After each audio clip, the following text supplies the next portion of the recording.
So hello dear students, let us start with goodwill chapter. We have done definition of goodwill, nature of goodwill. It's a fixed asset, intangible fixed asset. Then we have already covered characteristics or features of goodwill, intangible assets. It does not have an existence separate from that of an enterprise. It is subject to constant fluctuations. Exact valuation of the goodwill is not possible, and subjective valuation is there. It helps in earning higher profits. Then factors affecting valuation of goodwill. This is also very important from one marker's point of view. Location of the business, nature of business, management, longevity of business, possession of license and patents, quality of product, degree of competition and capital requirement. Then we did types of goodwill. So there are two types of goodwill, self-generated and purchase goodwill. This is the goodwill which is built up by the firm over a period of time, and this is a purchase goodwill which you are buying in cash. So accounting standard 26 or AS 26 is very important in this connection. It states that the goodwill should be recorded only if a consideration is paid for it. So it means they are talking about purchase goodwill. So only purchase goodwill, I repeat, only purchase goodwill is to be recorded according to accounting standard 26. Now, need for valuation of goodwill. Why you are required to value the goodwill? Whenever there is a change in the mutual agreements of the partners and other factors also. So change in profit sharing ratio, admission of a partner, retirement or death, sale of business, amalgamation when two firms merge and form a new firm, when a partnership firm is converted into company. Then there are various methods of valuing goodwill.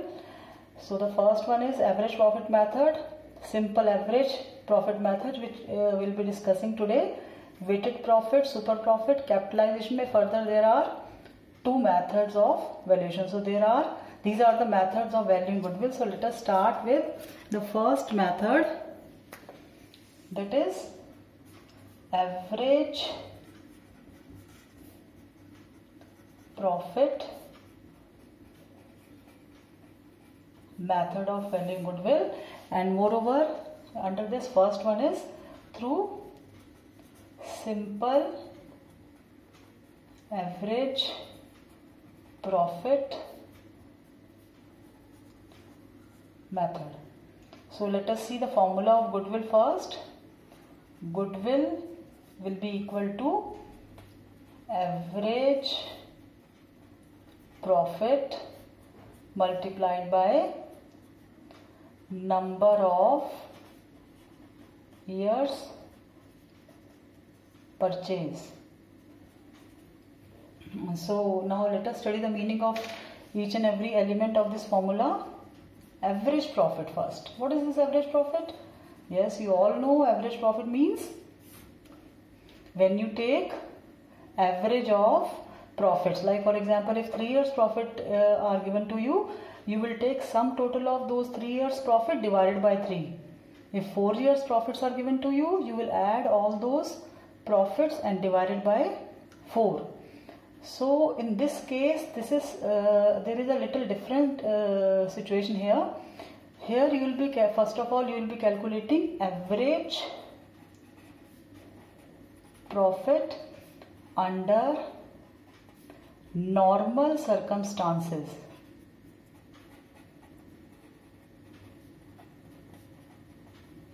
What is the meaning of this normal circumstances?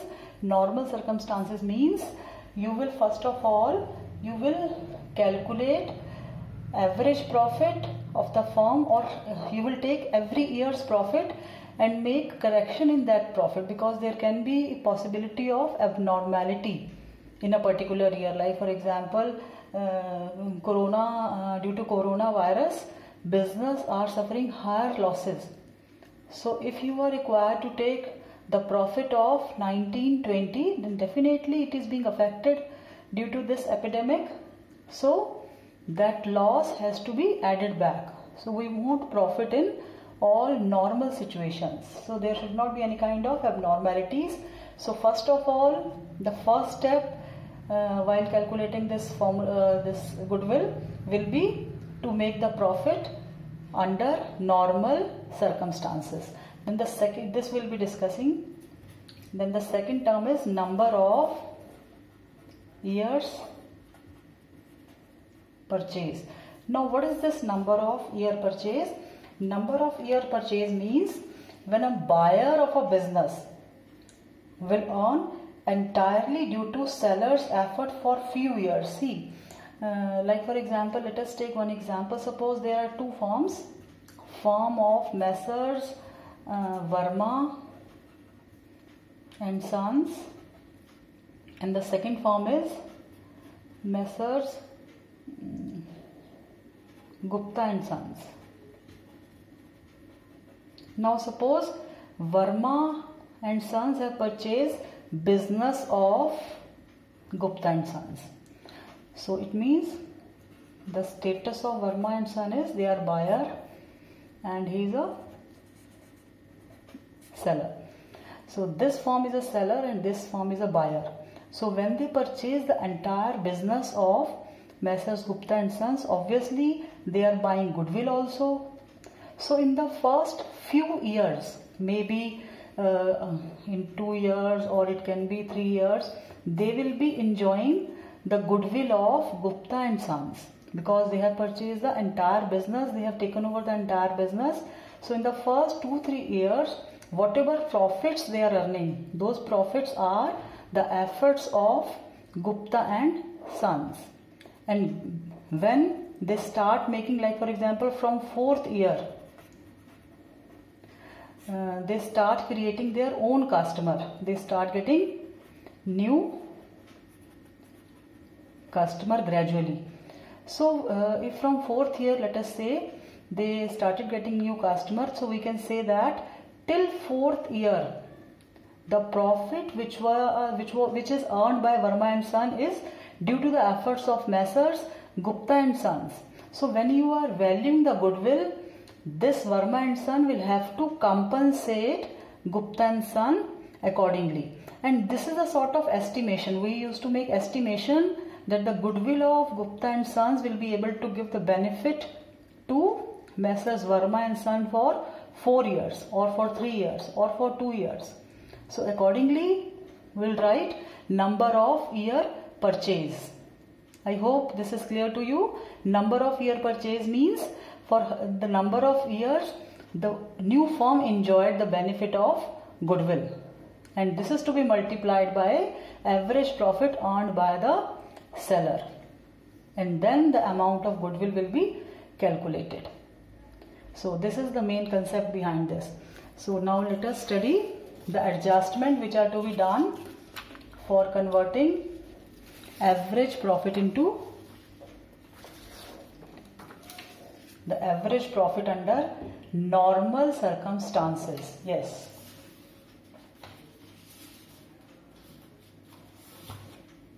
This is step 1. Step 1 is your profit under calculation of profit under normal circumstances. So I have made 2 columns, one for items to be added. This is not a ledger form. I just made it. I divided these items into 2 parts. These are the items to be added,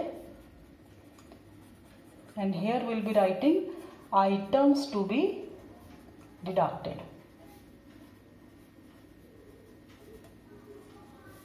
Yes. So let us start with the first item. First item is abnormal loss.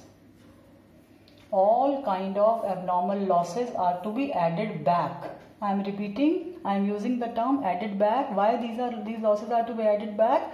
Because when you calculated this profit, these losses were deducted.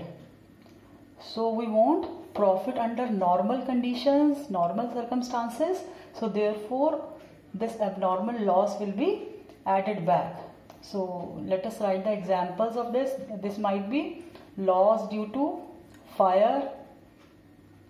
So every year fire is not going to occur. Likewise, loss due to theft. Now you can add loss due to this epidemic or emergency, or I am writing loss due to corona. So all these losses will be added back in the profit.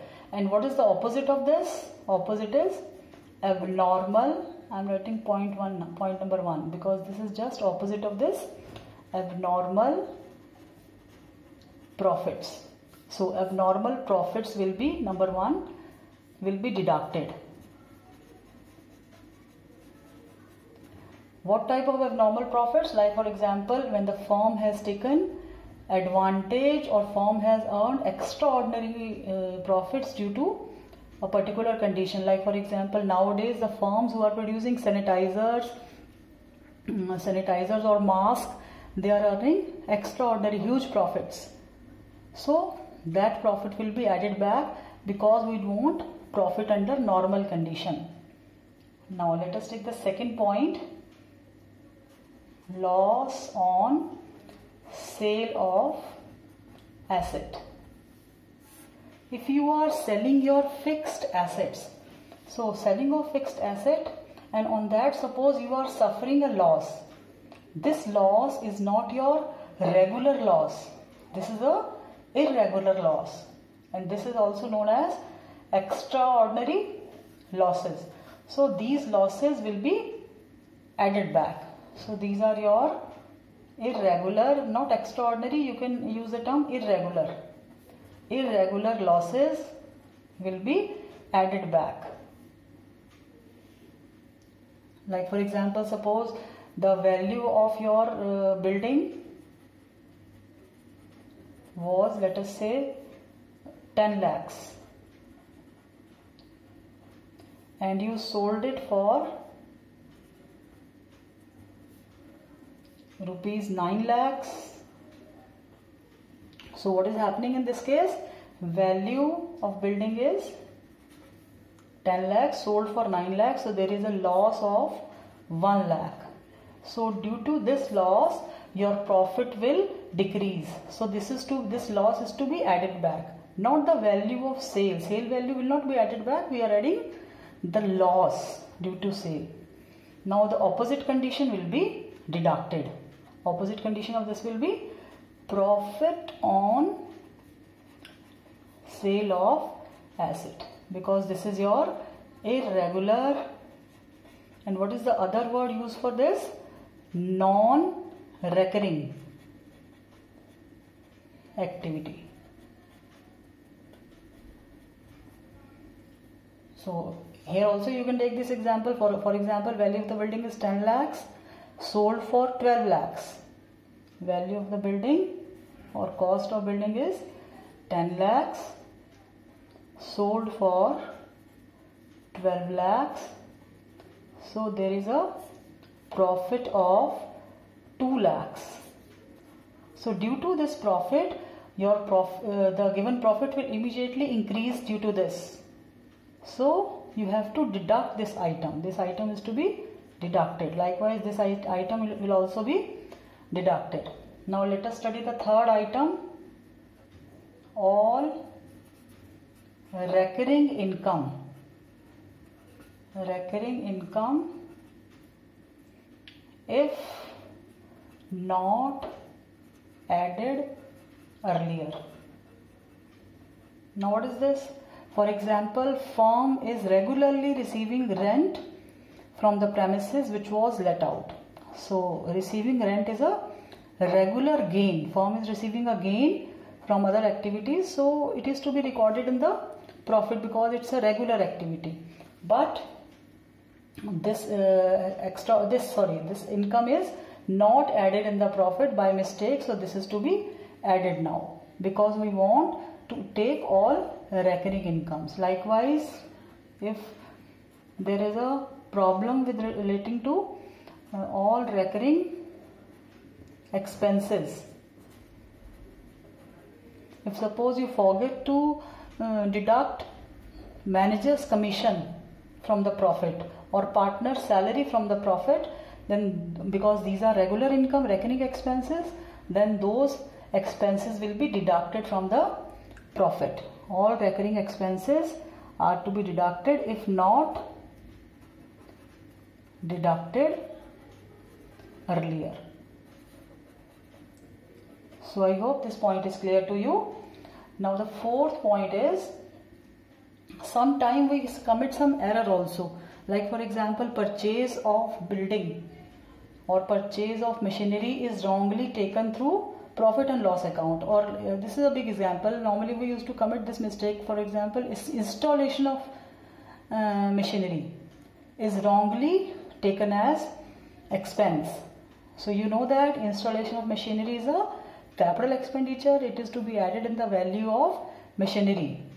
So if that sort of mistake is committed, then it is to be added in profit. So we can write that capital expenditure if charged as revenue expense,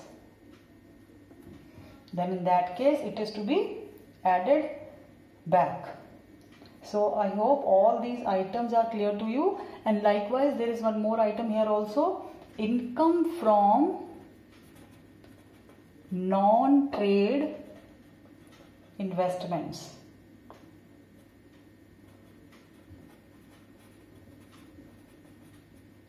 These are also be added because these are not normal business activity. These are not normal business activities. Now there is a next statement, last adjustment, which is related to adjustment of stock. And here also adjustment of stock. For this I will be explaining you through numerical example. Yes, so let us do one numerical example for explaining this particular adjustment of stock.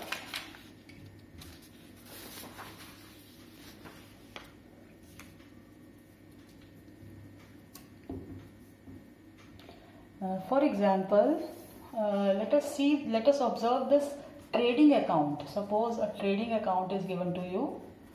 I have made the 4 formats of trading account in different situations. So let us observe each and every format one by one. This is debit, credit. I am not making full format. Just want to explain the concept. So suppose your sales are, let us assume 50,000. This is case 1. And your closing stock, let us say your closing stock is 10,000. Then there is opening stock. Opening stock, let us say this is also 10,000. 2 purchases. Suppose this is 25,000. And direct expenses are 5,000. So finally you will have a gross profit. How much gross profit you will be having? In this case 30, 10, 20, 20,000. 20,000 will be your gross profit. To gross profit transferred to P&L account. So let us see, this is the actual position. But what error has been committed? This opening stock is wrongly undervalued. So what is the meaning of undervaluation? Undervalued. Undervalue means when you value a particular item less than its actual value. Like for example, if I am valuing this opening stock at 9,000, actual is 10, I am valuing it at 9,000 while the actual is 10. So this is known as undervaluation. I am valuing closing stock at 9,500 while the actual is 10. So this is the case of undervaluation. Undervaluation means when you are valuing a particular asset less than the actual value. Now see the overvaluation. What is there in overvaluation? Just opposite case. Opening stock is 10, but I am valuing this 10,000 as 11,000. So this is the case of overvaluation. Actual value is 10. I am valuing it at 12,000. So this is the case of overvaluation. So I hope the cases of undervaluation and overvaluation is clear to you. So I want to show you what is the impact of undervaluation and overvaluation of opening and closing stock on this profit. So that's why I have made this 3 trading accounts, so that you will be able to draw conclusion. So second situation, same trading account is there, it's with you. Buy sales 50,000. Buy closing stock, because we are not changing closing stock, we are taking right now only opening stock. Opening stock was 10,000, wrongly taken as, wrongly undervalued as, opening stock wrongly undervalued as 9,000. So this is a wrong adjustment. Earlier it was 10, but wrongly we have taken it at 9,000. Rest of the things are same. Purchase as it is, direct expenses as it is, 25,000 and 5,000. Then let us see the impact of this on gross profit. So this is 60,000. This is also 60,000. So if you add it up, this will be 39,000 and your profit will be 21,000. So can you tell me what is the impact of undervaluation of opening stock on gross profit, and similar effect on net profit also. So let us draw a conclusion on this. If opening stock is undervalued,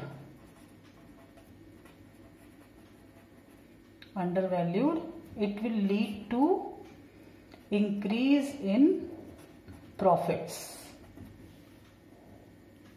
I repeat, if opening stock is undervalued means valued with a lesser amount, in that case you will be getting higher gross profit or higher net profits.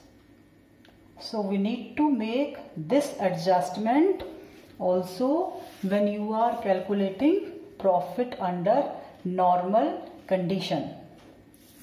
So let us see the impact of another aspect. Another aspect is overvaluation of opening stock. This was case second, this is case third. So here we are overvaluing opening stock by rupees, let us say 5,000. 5,000 से आप opening stock को ज़्यादा दिखा रहे हो. तो rest of the things are same. We are preparing trading account. Sales as it is 50. Closing stock as it is, no change here. To opening stock overvalued by 5,000 means 10,000 plus 5. So total value of opening stock is 15,000. Overvalued by over 5,000 से आप इसको ज़्यादा दिखा रहे हो, तो आपका यहाँ पे कितना हो जाएगा? 2 purchases, 2 direct expense. There is no change here, no change here also. So now let us calculate our gross profit. 60, and this will also be 60. Yes, and this is 45.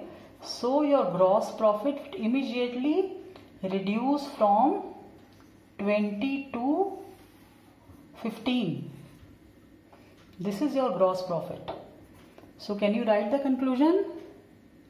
If opening stock is undervalued, it will lead to increase in net profits, And likewise, if opening stock is overvalued, it will lead to decrease in profits. But we don't want these two adjustments to be there. So we want to remove the effect of overvaluation and undervaluation. That's why this adjustment will be done here, which we'll be writing later on. Now let us see the impact of closing stock.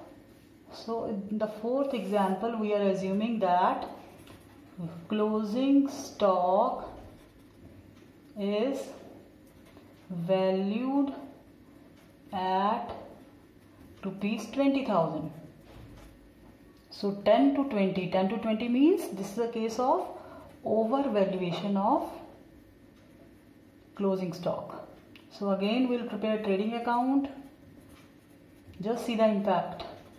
Buy sales, same, no change in sales. But your closing stock will be shown with how much amount? It will be shown by 20,000. Then to opening stock, there is no change in opening stock. We are not changing both the things together. At a time we are making change only in one component. This was changed, and now we are making change here. So opening stock is original is 10,000. Purchases as it is 25. Likewise, direct expense, no change in direct expense also. How much direct expenses we are having?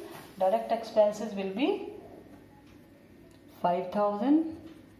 Then to gross profit. So can you calculate gross profit? It will be 70 here, 70 here, and this is 30, then 30,000. So just see, from 20 your gross profit will become 30. See the impact of this. So it means if closing stock is overvalued, your profit will increase. Closing stock overvalued leads to increase in profits. So how to nullify this effect? This is to be done, but for that let us make a summary table. Then only we will be able to draw the conclusion. So I am making a summary table here. Here I am writing undervaluation,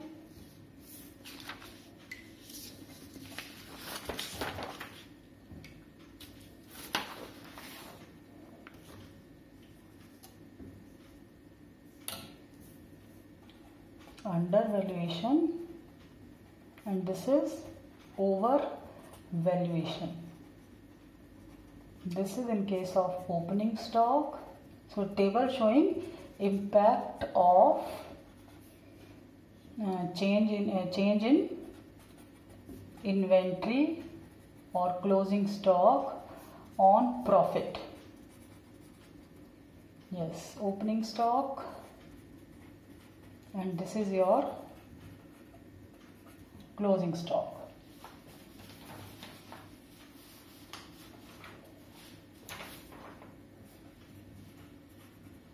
Yes. So if opening stock is undervalued,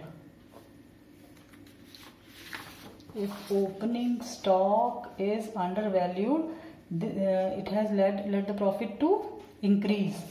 Opening stock undervalued, due to this our profit increase in profits. See, if you see, you need to act very smartly. Only you have to remember just one component, or others are just opposite of this. Like opening stock undervalued, increase; opening stock overvalued, decreased. But I told you the logic behind this through this numerical example. This is very logical. You don't have to learn, but otherwise you can draw conclusion also. Like closing stock just opposite case. This will decrease profit and this will increase profit. So what is to be done in order, what adjustments are to be required for calculating normal profit? Adjustment will be adjustment and then adjustment. If profit is increased, then we have to reduce it, so it is to be deducted. Undervaluation of opening stock will be deducted. Overvaluation of opening stock will be added. Undervaluation of closing stock will be added and overvaluation of closing stock will be deducted. So I hope this summary table on impact of change in inventory or change in stock, it can be opening or it can be closing, must be clear to you. So let us write in our table. Yes, now can you write on the basis of this? What is to be write? Undervaluation of opening stock will be deducted. So adjustment of stock, undervaluation of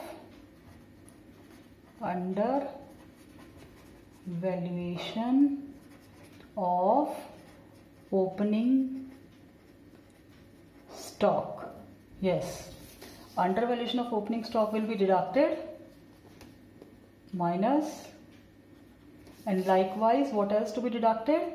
This is to be deducted. Overvaluation of closing stock.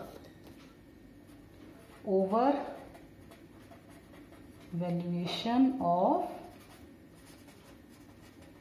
closing stock. I hope this is visible to you. Now see what is to be added. We'll be adding overvaluation of opening stock. Add just opposite of this. Undervaluation will be deducted. Overvaluation will be overvaluation of opening stock.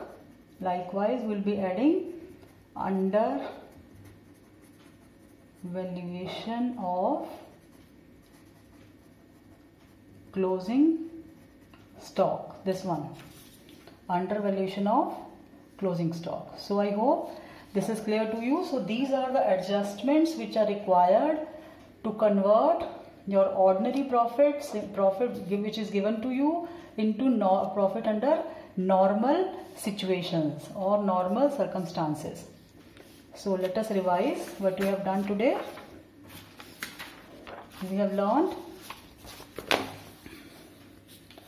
the formula of average profit method. This is how to calculate goodwill. Goodwill is equal to average profit multiplied by number of year purchase, and average profit means profit under normal situation, normal circumstances or normal situation. Then number of year purchase, you got the concept of number of year purchase, the benefit enjoyed by the new firm on the basis of old firm's goodwill. Then items to be added, abnormal losses will be added back, loss on sale of asset will be added back, all recurring incomes if not added. If they are already added, then no need to add again. But if not added, it means this is a sort of omissions. Then you need to add it back. Capital expenditure, if charged to revenue, these are also to be added back. Adjustment of stock.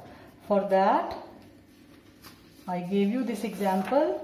You can also try these examples with the different values of closing stock and opening stocks. Then you will be able to understand better. Then abnormal profits will be deducted, items to be deducted, profit on sale.